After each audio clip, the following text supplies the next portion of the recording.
同学们看啊，我们今天来到哪里了？这叫潜山国家森林公园。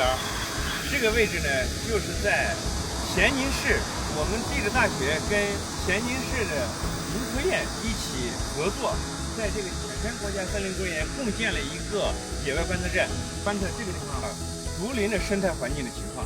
那么这个观测站呢，有很多的传感器。到底这个观测站有哪些传感设备，能做哪些科学研究？待会儿呢，我们一起去找到这个位置去看一看啊，一探究竟。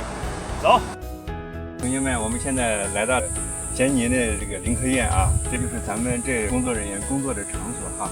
这个地方有气象的观测设备，你看可以看得很清楚。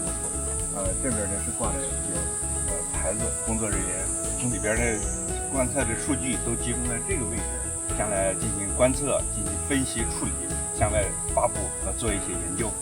我们下一站呢再去看看那个塔。同学们看啊，我们现在已经找到这个塔了，看到了吗？这个据说这个塔上面有很多的传感设备，也来观测这一带的竹林的生态环境。来看，这有一个标识牌啊，看它上面都写着什么？竹林生态系统国家定位观测研究站。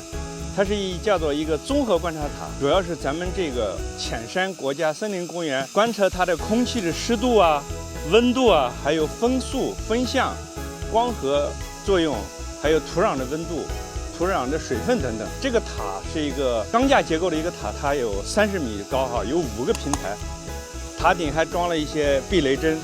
这是咱们湖北省林科院和咸宁市林科院跟地大共建的一个塔。